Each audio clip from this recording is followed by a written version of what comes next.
రాణి అన్నారు. ముందుగా ప్రియా చౌదరి గారు, దీది కోట కూలిపోయింది ఏంటి? అసలు బెంగాల్ ఓటర్లు మార్పు కోసం ఓటేశారా, లేక స్థానిక సమస్యలపై అసంతృప్తితో ఓటేశారా? లా అండ్ ఆర్డర్ అవినీతి ఆరోపణలు ఈ ఫలితంపై ఎంతవరకు ఎఫెక్ట్ చూపించాయనుకోవచ్చు? ఫస్ట్ ముఖ్యంగా బెంగాల్ ఉన్నటువంటి గెలిచినటువంటి ప్రతి ఒక్కరికి కూడా కంగ్రాచులేషన్స్. అలాగే ప్యానెల్లో ఉన్నటువంటి పెద్దలందరికీ కూడా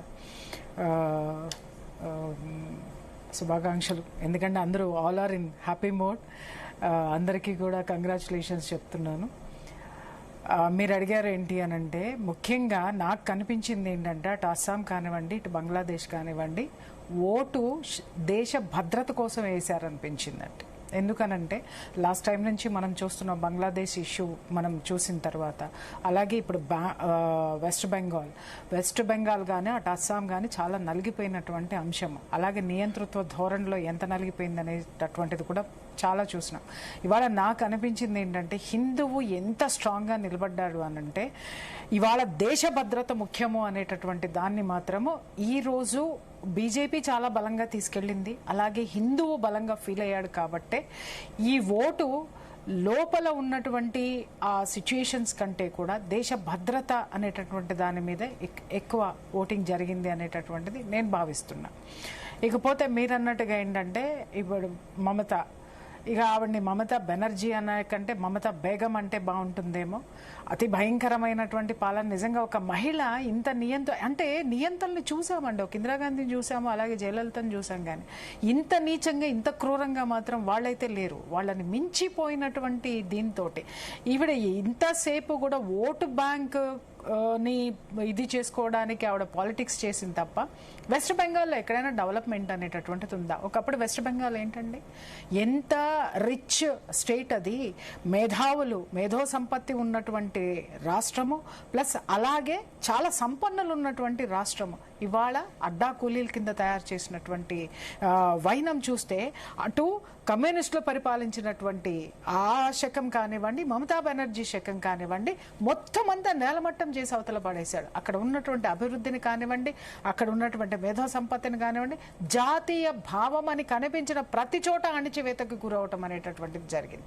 ఈ రోజు నిజంగా అణిచివేతకి గురయ్యి ఈరోజు డూ ఆర్ డై అనేటటువంటి సిచ్యుయేషన్లోకి ఈరోజు హిందూ వెళ్ళిపోయాడు. ఆయన అధికారి కూడా, ఆయన శుభేంద్ర అధికారి గారు కూడా మాట్లాడేటప్పుడు ఏం మాట్లాడుతున్నారంటే, ముస్లిం ఓట్లన్నీ కూడా మమతా బెనర్జీకి ఓటేశారు, బట్ నాకు హిందువులు వేశారు, సిక్కులు వేశారు, జైన్లు వేశారు, బౌద్ధులు వేశారు అని చెప్పేసి ఆయన బాహాటంగా స్ట్రాంగ్ గా పలికాడు. అని అంటే ఇవాళ భారతదేశంలో హిందువు, సిక్కు, బౌద్ధుల ఓటు అనేటటువంటిది ఎంత మేజర్ అయింది. ఇవాళ హిందువులో ఇంత ఐక్యత రావడం అనేటటువంటిది నిజంగా గర్వించదగినటువంటి అంశం అండి. ఎందుకంటే ఈ సెక్యులరిజం అనేటటువంటి దీంట్లో ఎలా ఉన్నామంటే, ఇందాక మన సోదరులు సాయి గారు ఒక మంచి మాట అన్నారు. ఏంటంటే, ఇప్పుడు గెలిచినటువంటి దాన్ని కూడా వక్రీకరించి మాట్లాడేటటువంటి వాళ్ళని ఏమనాలి అని. నిజంగా చెప్తున్నాను, ఈ ముఖ్యంగా తెలుగు మీడియా అండి, మీరు ఏమన్నారండి కానివ్వండి, కూర్చోబెట్టి మాట్లాడేటటువంటి మేధావుల్లో లెఫ్టిస్టులు తప్పితే ఇంకెవరు లేరండి. జాతీయవాదులు ఎవరు లేరండి. నిజంగా చెప్తున్నాను కదా, ప్యానెల్లో కూర్చోబెట్టి మాట్లాడాలి అని అంటే వీళ్ళనే కూర్చోబెట్టి అక్కడ ఎస్ఐఆర్ ఎలా అంటే, ఎస్ఐఆర్ రావడం వల్ల అక్కడ బీజేపీ గెలిచింది అని ఆయన క్లియర్ గా చెప్పారు. ఏంటనంటే, ఒక్కొక్కళ్ళు 20,000 ఓట్ల తేడాతోటి ఓడిపోయారంటే 20,000 ఇంటూ 132 దాదాపు 2 కోట్ల పైన అండి. అంటే అక్కడ ఉన్నటువంటి జనమే కదా దానికి ఇది చేశారు. అంటే ఎప్పుడు చూసినా దాన్ని ఎలాంటి వెర్షన్ తోటి, అంటే ఎంత మనుషుల్ని బ్రెయిన్ ని పొల్యూట్ చేసి అవతల పడేశారంటే, సెక్యులరిజం అంటే నేను ఒకప్పుడు ఏమనుకునేదాన్ని అంటే, సెక్యులరిజం అంటే ఒక ప్రౌడ్ గా ఫీల్ అయ్యేదాన్ని, అబ్బా ఐఎమ్ ఏ సెక్యులర్ అని. నాకు ఎప్పుడైతే రాను ఈ దేవాలయాల మీద జరుగుతున్నటువంటి దాడులు కానివ్వండి, తర్వాత హిందువు మీద జరుగుతున్నటువంటి ఇష్యూ కానివ్వండి, వాడెవడో పనికిమాలిన వెధవ కూర్చొని మల్లెపూలు పెట్టుకుంటే బజారు మనుషులని మాట్లాడితే, అరే ఏం మాట్లాడుతున్నారు, వాడు ఒక ముఠా మేస్త్రి, వాడు ఒక పాస్టర్ అయ్యి ఒక హిందువుల యొక్క సంస్కృతిని, సంప్రదాయాన్ని అంత నిర్లజ్జగా మాట్లాడుతుంటే మాట్లాడడానికి నేను సెక్యులర్ అని చెప్పుకోవాలా? ఆ సెక్యులర్లో నేనున్నాను, ఆ మల్లెపూలు పెట్టుకునే దానిలో నేనున్నాను, ఆ పూలతో పూజ చేసేదాన్ని నేనున్నా.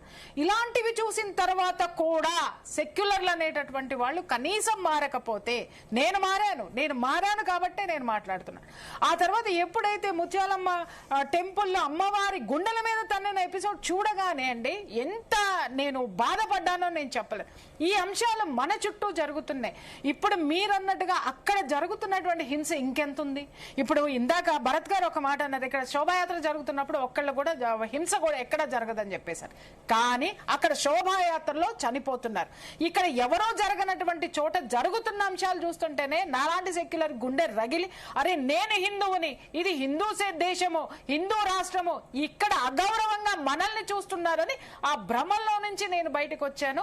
ఇంకా వీళ్ళు రాకుండా కూర్చొని అక్కడ దెయ్యం వేదాలు వల్లించినట్టుగా పోలరైజేషన్, ఓట్ పోలరైజేషన్ ఎలా జరిగింది, సర్వల్ల 95 లక్షలు తీసేశారు కాబట్టి గెలిచిన మమతా బెనర్జీ పరిపాలన చాలా ఇది, కానీ ఎస్ఐఆర్ వల్లనే గెలిచింది అని అంటే ఏం మాట్లాడుతున్నారు? వీళ్ళని మేధావులు అనాలా, లేకపోతే ప్యానలిస్టులు ఏ దీంతో అక్కడ వచ్చి కూర్చున్నారు అంటే? మమతా బెనర్జీ కంటే ముందు కూడా మనం చూస్తే అక్కడ ఆర్థిక పరిస్థితి ఎలా ఉందండి, ఎంత భయంకరం అండి. కోల్కతాలో వెళ్ళండి మీరు, నేను ఒకసారి వెళ్ళి భయపడిపోయాను. నేనైతే మాత్రం నేను చదువుకున్నప్పుడు కోల్కతా, నేను విన్న పురాణాల్లో ఉన్నటువంటి కోల్కతా ఏంటి, ఇప్పుడు ఉన్నటువంటి ఇష్యూ ఏంటి, రోడ్ల మీద అండి, రోడ్ల మీద జీవితాలు ఉంటాయి వాళ్ళకి.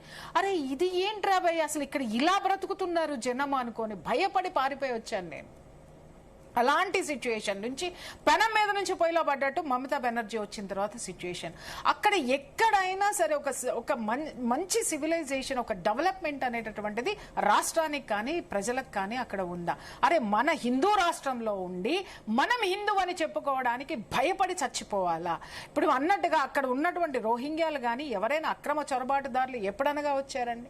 ఇక్కడ మీరు అన్నారు వాళ్ళని ఎలా గుర్తించడం అని, నేను అధిక శాతము అంతకు ముందు నుంచి ఎప్పటి నుంచో అక్కడి నుంచి చొరబాటుదారులు వస్తున్నారు. మీరు గుంటూరు ఇటువైపు ప్రాంతాల్లో మీరు వెళ్ళండి, వాళ్ళు మాట్లాడే తెలుగు చూస్తే స్థానికులు అనుకుంటారు. మీరు తెలుసా మీకు? అంతగా మర్జ్ అయిపోయారు. ఎంతకని తీస్తారు బయటికి, ఎంతకని చెయ్యాలి మనము? అసలు వాళ్ళని మనం గుర్తుపట్టాం. వాళ్ళు ఎక్కడి నుంచి వచ్చారంటే వాళ్ళు మాట్లాడేటటువంటి భాష స్థానిక భాష, యాస ఎలా ఉంటుందో, గుంటూరు యాస ఎలా ఉంటుందో అలాగే ఉంటుంది.